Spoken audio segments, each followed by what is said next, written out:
कहानी की शुरुआत होती है नेल्सन नाम की एक अमीरजादे से, जो बिना कपड़ों के सड़क पर भागता जा रहा था। असल में कुछ गुंडे उसके पीछे पड़े हुए थे, पर नेल्सन एक गाड़ी में घुसकर वहां से भाग निकला। ये देखकर उन गुंडों का बॉस गुस्से से भर गया, क्योंकि उनके आदमी एक लड़के को पकड़ने में भी नाकामयाब रहे। उसने गुस्से में अपने ही एक चेले को बुरी तरह पीट दिया। कुछ समय बाद हम देखते हैं कि नेल्सन को नशे में गाड़ी चलाने के जुर्म में 18 महीने की सजा हुई थी। जब उसे गिरफ्तार करके जेल भेजा जा रहा था, तब भी वो नशे में ही था। पर जैसे ही उसे होश आया तो नेल्सन को एहसास हुआ कि उसकी आजादी उससे छीन ली गई है। जेल भेजने से पहले नेल्सन के शरीर की काफी घिनौने तरीके से जांच की गई। इस नई जिंदगी को देखकर नेल्सन बेहद डर गया था। जेल में जाकर वो किसी से दोस्ती नहीं कर पा रहा था, क्योंकि उसे तो अमीरी के नशे में दिन रात पार्टीज करने की आदत थी। तभी अचानक कुछ पुराने कैदियों ने उस पर हाथ भी उठा दिया, मगर नेल्सन कुछ नहीं कर पाया। खैर, जल्द ही नेल्सन की दोस्ती रोच नाम के कैदी से हुई। नेल्सन की तरह रोच को भी ताकतवर कैदी बेहद परेशान करते थे। एक दिन उन्होंने देखा कि हैकन नाम के कैदी को बाकी सभी कैदी मिलकर पीट रहे थे, क्योंकि वो बलात्कार करने के जुर्म में जेल आया था। खैर, बाद में वार्डन ने बताया कि हैकन को जल्द ही रिहा कर दिया जाएगा, क्योंकि कोर्ट में उसके खिलाफ कोई ठोस सबूत नहीं मिले थे। बाद में रोच ने नेल्सन को बताया कि यहाँ के कैदी हर नए कैदी को अपने हिसाब से सजा देते हैं, और हैकन जैसे काम करके जो आया हो उसे तो बिल्कुल भी नहीं बख्शा जाता। फिर नेल्सन ने देखा कि हैकन को बुरी तरह जख्मी होने की वजह से बाहर ले जाया गया, मगर सभी कैदियों ने वार्डन से झूठ कह दिया कि हैकन तो खुद ही फिसल के गिर गया था। खैर, अब नेल्सन रोच को अपने जेल में आने से पहले वाली हसीन जिंदगी के बारे में बताने लगा। वैसे तो नेल्सन हर रोज इधर उधर मुंह मारता रहता था, मगर उसका कहना था कि उसका सच्चा प्यार मे नाम की एक लड़की है। जेल में आने से पहले उसे पार्टीज में जाकर नशे में धुत हो जाने का बहुत शौक था। इसके बाद वो हमेशा अलग अलग लड़कियों के साथ निकल जाता और मे को कोई ना कोई झूठी कहानी सुना देता। नेल्सन ने बताया कि उसकी चमचमाती गाड़ी को देखकर सभी लड़कियां दीवानी हो जाती हैं। उस रात भी वो नशे में गाड़ी चलाते हुए एक लड़की के साथ था, जब उसने एक बूढ़ी औरत पर गाड़ी चढ़ा दी।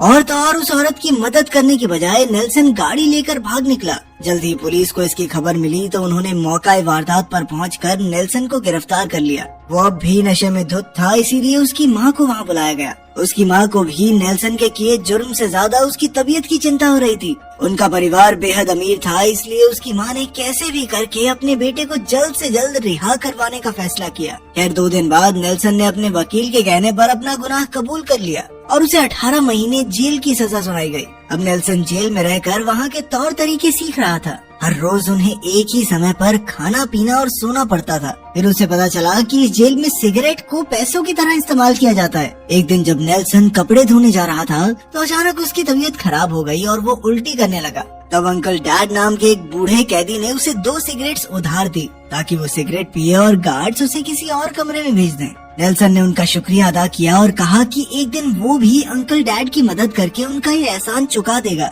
अब धीरे धीरे नेल्सन को सिगरेट्स की लत लग गई और वो रोज के साथ मिलकर सुट्टेबाजी करने लगा। फिर रोज ने उसे सिखाया कि इस जेल में अपना बचाव कैसे करना है। असल में रोज जेल जाने से पहले बाहर सट्टेबाजी करता था और वो चीटिंग करके हर एक गेम जीत जाता। फिर नेल्सन को पता चला कि गार्ड्स कभी भी कैदियों की तलाशी लेने आ जाते थे, और अगर उनके पास कोई भी गैर कानूनी चीज मिली तो उन्हें अकेले सॉलिटरी कन्फाइनमेंट में डाल दिया जाता। लेकिन इस जेल के सिस्टम के हिसाब से अगर कोई कैदी दूसरे कैदी का इल्जाम अपने सर ले लेता है तो उसे सिगरेट्स के 2 पैकेट इनाम में मिलते थे। इसके बाद हम ब्रदर जेटो नाम के कैदी को देखते हैं, जो जेल में गैर कानूनी चीजों की तस्करी करता था। रोच ने नेल्सन को जेटो से सिगरेट्स खरीदने के लिए मना लिया, लेकिन उसने नेल्सन से 4-5 गुना पैसे मांग लिए। नेल्सन की कहानी सुनकर रोच समझ चुका था कि इस अमीरजादे को पैसों से कोई फर्क नहीं पड़ता, इसीलिए उसने सोचा कि थोड़े पैसे मैं भी बना लूंगा। लेकिन नेल्सन बहुत अमीर था और उसे कोई फर्क नहीं पड़ा।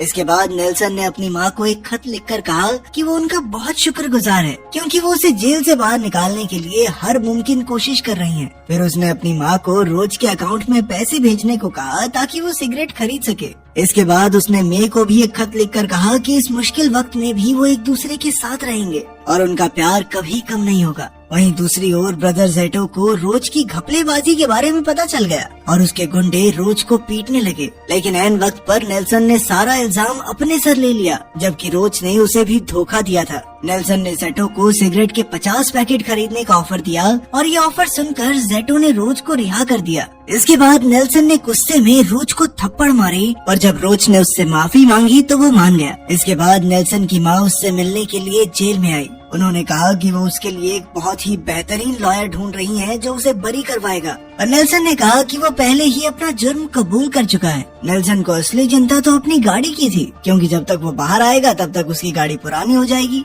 उसकी ये फुद्दू सी बात सुन के तो उसकी माँ भी दंग रह गई। खैर नेल्सन ने उन्हें विवियन नाम की एक लड़की को पैसे भेजने को कहा जो नेल्सन की दूसरी गर्लफ्रेंड थी। साथ ही उसने उन्हें ब्रदर जेटो को भी पैसे भेजने को कहा। फिर कुछ दिन बाद जेल में जैक नाम का एक नया कैदी आया तो नेल्सन ने उसे तुरंत पहचान लिया। असल में कहानी की शुरुआत में जब नेल्सन नंगा दौड़ रहा था तो जैक ही वो आदमी था जो उसका पीछा कर रहा था। वो यूँ था कि एक पार्टी में जैक पूरी तरह नशे में धुत हो गया और हमारा नेल्सन उसकी गर्लफ्रेंड के साथ निकल लिया। अगली सुबह जब जैक को एहसास हुआ कि नेल्सन ने क्या किया है तो वो उसके पीछे बढ़ गया, मगर जैक तो बाकी कमजोर कैदियों को पीटने में लगा हुआ था।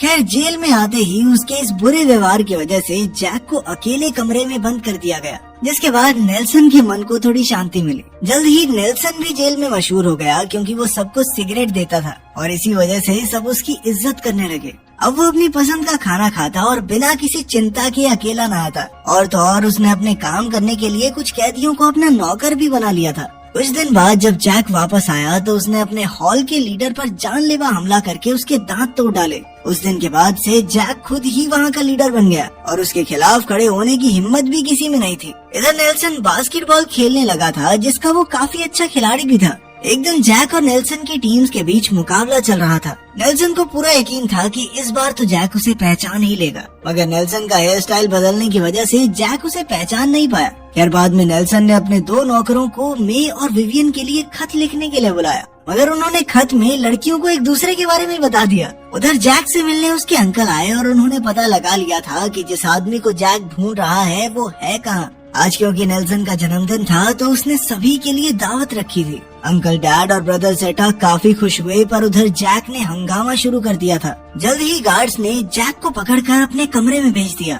फिर रात को नेल्सन के आदमियों ने उसके लिए केक बनाकर उसे जन्मदिन की बधाई दी। फिर उन्होंने उसे इस खास दिन के लिए अकेले नहाने भी भेज दिया। मगर जब नेल्सन लौटा तो जैक उसका इंतजार कर रहा था। नेल्सन तो काफी घबरा गया, मगर असल में कुछ हुआ ही नहीं। फिर अगली सुबह अचानक गार्ड्स तलाशी लेने आ गए तो रोज ने खुलासा किया कि जैक नेल्सन के सामान में ड्रग्स छुपाकर उसे फंसाना चाहता था।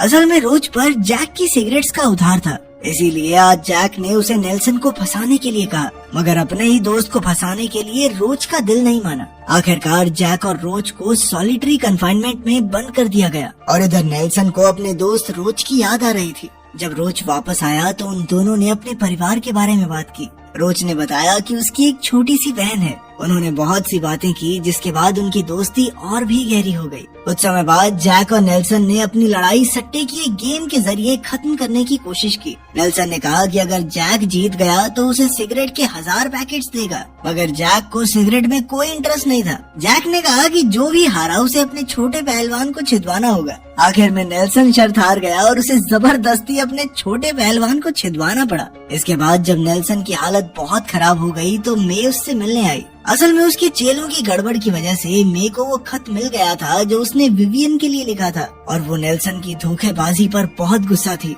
आखिरकार वो गुस्से में उससे ब्रेकअप करके चली गई। ऊपर से उसी रात रोज की भी जान चली गई, जिससे नेल्सन अंदर से टूट गया। उसे शक था कि ये सब जैक का ही किया धरा है, पर बाद में गार्ड्स ने उसे बताया कि रोज को दरअसल खबर मिली थी कि उसकी बेटी पहाड़ी से गिरकर मर गई और इस सदमे को वो सहन नहीं कर पाया। मगर नेल्सन अब भी अड़ा हुआ था कि रोज की मौत में जैक का हाथ जरूर है। धीरे धीरे जेल का माहौल बदल गया और सब नेल्सन के खिलाफ होने लगे। अंकल डैड ने कहा कि वो बस एक बिगड़ैल अमीर ज़्यादा है जिसका खुद पर कोई कंट्रोल नहीं। ये सुनकर नेल्सन को बहुत बुरा लगा। बाद में अंकल डैड ने उसे बताया कि उनका बेटा ड्रग्स बेचते हुए पकड़ा गया था और उसे बचाने के चक्कर में वो खुद जेल में आ गए। इसके बाद भी उनका बेटा सुधरने की बजाय ड्रग्स बेचता रहा और आखिरकार एक दिन पुलिस ने उसे एनकाउंटर में मार डाला। अंकल डैड को अपने बेटे को ना बचा पाने का बहुत गम था और अब वो चाहता था कि नेल्सन उसके बेटे की तरह बिगड़ैल ना बने। ये सुनकर नेल्सन को अकल आई और उसने खुद को सुधारने का फैसला किया। कुछ दिन बाद नेल्सन को अचानक खबर मिली कि अंकल डैड पर हमला हुआ है, तो उसे तुरंत जैक पर शक हुआ।